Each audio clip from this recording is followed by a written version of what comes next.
नमस्कार प्यारे भक्तों, आज मैं आपको एक गुप्त रहस्य बताने आया हूँ। चुपके से सिर्फ 2 मिनट सुन लेना। कहते हैं लक्ष्मी की कृपा अचानक बरसती है, लेकिन कुछ मंत्र ऐसे होते हैं जो चारों दिशाओं से धन को संबुक की तरफ खींच लाते हैं। यह कोई साधारण सा शब्द नहीं है, यह शिव की शक्ति और लक्ष्मी की कृपा को एक साथ जगाने वाला मंत्र है। सोचा चारों तरफ से पैसे के रास्ते खुल जाए, बंद किस्मत के ताले टूट जाए, तुम्हारे घर तुम्हारे जीवन में अकल्पनीय समृद्धि आने लगे। आज तुम इसे सुन रहे हो, यह कोई संयोग नहीं है, यह तुम्हारी किस्मत का बुलावा है। शिव की कृपा और लक्ष्मी का आशीर्वाद तुम तक पहुंचने वाला है, लेकिन शर्त है इस मंत्र को पूरी श्रद्धा से सुनो और कम से कम 3 बार बोलो। फिर देखना चारों दिशा से दौड़कर धन आपकी ओर आकर्षित होगा, खुशहाली आपके जीवन में आने लगेगी। आज इसे नज़रअंदाज मत करना, क्योंकि यह शिव संदेश तुम्हारे लिए भेजा गया है। इसे हल्के में मत लेना। अब तैयार हो जाओ, अपनी बंद आँखों को बंद करो और मेरे साथ ये चमत्कारिक मंत्र शिव लक्ष्मी मंत्र सुनना प्रारंभ करो। मंत्र इस प्रकार हैं। ओम श्रीं ह्रीं क्लीं महालक्ष्म्यै नमः। शिवाय धनार्थ च आकर्षय स्वाहा। ओम श्रीं ह्रीं क्लीं महालक्ष्म्यै नमः। शिवाय धनार्थ च आकर्षाय स्वाहा। ओम श्रीं ह्रीं क्लीं महालक्ष्म्यै नमः। शिवाय धनार्थ च आकर्षय स्वाहा। ओम श्रीं ह्रीं क्लीं महालक्ष्म्यै नमः। शिवाय धनार्थ च आकर्षय स्वाहा। ओम श्रीं ह्रीं क्लीं महालक्ष्म्यै नमः। शिवाय धनार्थ च आकर्षय स्वाहा। ओम श्रीं ह्रीं क्लीं महालक्ष्म्यै नमः। शिवाय धनार्थ च आकर्षय स्वाहा। ओम श्रीं ह्रीं क्लीं महालक्ष्म्यै नमः। शिवाय धनार्थाय च आकर्षाय स्वाहा। ओम श्रीं ह्रीं क्लीं महालक्ष्म्यै नमः। शिवाय धनार्थ च आकर्षय स्वाहा। ओम श्रीं ह्रीं क्लीं महालक्ष्म्यै नमः। शिवाय धनार्थ च आकर्षाय स्वाहा। ओम श्रीं ह्रीं क्लीं महालक्ष्म्यै नमः। शिवाय धनार्थ च आकर्षय स्वाहा। ओम श्रीं ह्रीं क्लीं महालक्ष्म्यै नमः। शिवाय धनार्थ च आकर्षय स्वाहा। ओम श्रीं ह्रीं क्लीं महालक्ष्म्यै नमः। शिवाय धनार्थ च आकर्षय स्वाहा। ओम श्रीं ह्रीं क्लीं महालक्ष्म्यै नमः। शिवाय धनार्थ च आकर्षय स्वाहा। ओम श्रीं ह्रीं क्लीं महालक्ष्म्यै नमः। शिवाय धनार्थाय च आकर्षाय स्वाहा। ओम श्रीं ह्रीं क्लीं महालक्ष्म्यै नमः। शिवाय धनार्थ च आकर्षय स्वाहा। ओम श्रीं ह्रीं क्लीं महालक्ष्म्यै नमः। शिवाय धनार्थ च आकर्षाय स्वाहा। ॐ श्रीं ह्रीं क्लीं महालक्ष्म्यै नमः शिवाय धनार्थ च आकर्षय स्वाहा। ॐ श्रीं ह्रीं क्लीं महालक्ष्म्यै नमः शिवाय धनार्थ च आकर्षय स्वाहा। ॐ श्रीं ह्रीं क्लीं महालक्ष्म्यै नमः शिवाय धनार्थाय च आकर्षाय स्वाहा। ॐ श्रीं ह्रीं क्लीं महालक्ष्म्यै नमः शिवाय धनार्थाय च आकर्षाय स्वाहा। ॐ श्रीं ह्रीं क्लीं महालक्ष्म्यै नमः शिवाय धनार्थाय च आकर्षाय स्वाहा। ॐ श्रीं ह्रीं क्लीं महालक्ष्म्यै नमः शिवाय धनार्थ च आकर्षाय स्वाहा।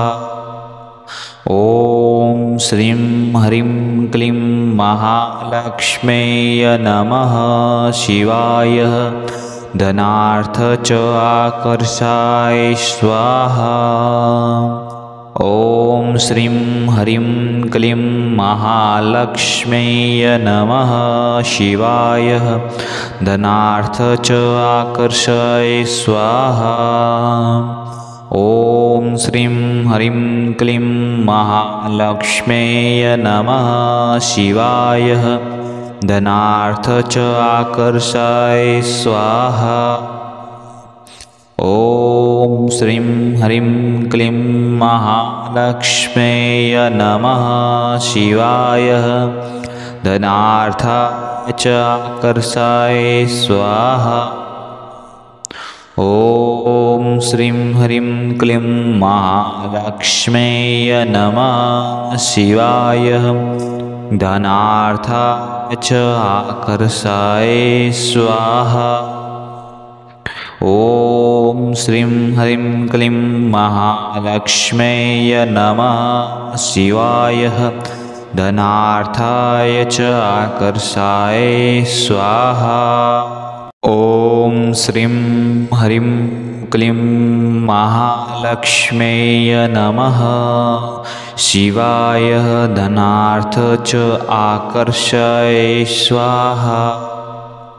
ॐ श्रीं ह्रीं क्लीं महालक्ष्म्यै नमः शिवाय धनार्थ च आकर्षाय स्वाहा। ॐ श्रीं ह्रीं क्लीं महालक्ष्म्यै नमः शिवाय धनार्थ च आकर्षाय स्वाहा। ॐ श्रीं ह्रीं क्लीं महालक्ष्म्यै नमः शिवाय धनार्थ च आकर्षाय स्वाहा। ॐ श्रीं ह्रीं क्लीं महालक्ष्म्यै नमः शिवाय धनार्थाय च आकर्षाय स्वाहा। ॐ श्रीं ह्रीं क्लीं महालक्ष्म्यै नमः शिवाय धनार्थाय च आकर्षाय स्वाहा। ॐ श्रीं ह्रीं क्लीं महालक्ष्म्यै नमः शिवाय धनार्थाय च आकर्षाय स्वाहा। ॐ श्रीं ह्रीं क्लीं महालक्ष्म्यै नमः शिवाय धनार्थ च आकर्षाय स्वाहा। ॐ श्रीं ह्रीं क्लीं महालक्ष्म्यै नमः शिवाय धनार्थ च आकर्षाय स्वाहा। ॐ श्रीं ह्रीं क्लीं महालक्ष्म्यै नमः शिवाय धनार्थ च आकर्षय स्वाहा। ॐ श्रीं ह्रीं क्लीं महालक्ष्म्यै नमः शिवाय धनार्थ च आकर्षय स्वाहा। ॐ श्रीं ह्रीं क्लीं महालक्ष्म्यै नमः शिवाय धनार्थाय च आकर्षय स्वाहा।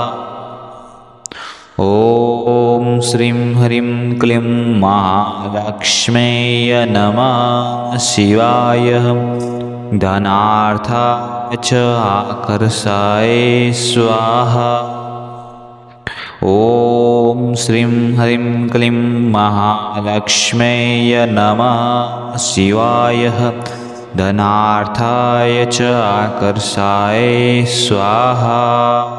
ॐ श्रीं ह्रीं क्लीं महालक्ष्म्यै नमः शिवाय धनार्थ च आकर्षय स्वाहा। ॐ श्रीं ह्रीं क्लीं महालक्ष्म्यै नमः शिवाय धनार्थ च आकर्षाय स्वाहा। ॐ श्रीं ह्रीं क्लीं महालक्ष्म्यै नमः शिवाय धनार्थ च आकर्षय स्वाहा। ॐ श्रीं ह्रीं क्लीं महालक्ष्म्यै नमः शिवाय धनार्थ च आकर्षय स्वाहा। ॐ श्रीं ह्रीं क्लीं महालक्ष्म्यै नमः शिवाय धनार्थाय च आकर्षय स्वाहा। ॐ श्रीं ह्रीं क्लीं महालक्ष्म्यै नमः शिवाय धनार्थाय च आकर्षय स्वाहा। ॐ श्रीं ह्रीं क्लीं महालक्ष्म्यै नमः शिवाय धनार्थाय च आकर्षाय स्वाहा। ॐ श्रीं ह्रीं क्लीं महालक्ष्म्यै नमः शिवाय धनार्थ च आकर्षय स्वाहा। ॐ श्रीं ह्रीं क्लीं महालक्ष्म्यै नमः शिवाय धनार्थ च आकर्षाय स्वाहा। ॐ श्रीं ह्रीं क्लीं महालक्ष्म्यै नमः शिवाय धनार्थ च आकर्षय स्वाहा। ॐ श्रीं ह्रीं क्लीं महालक्ष्म्यै नमः शिवाय धनार्थ च आकर्षय स्वाहा। ॐ श्रीं ह्रीं क्लीं महालक्ष्म्यै नमः शिवाय धनार्थाय च आकर्षय स्वाहा। ॐ श्रीं ह्रीं क्लीं महालक्ष्म्यै नमः शिवाय धनार्थाय च आकर्षय स्वाहा।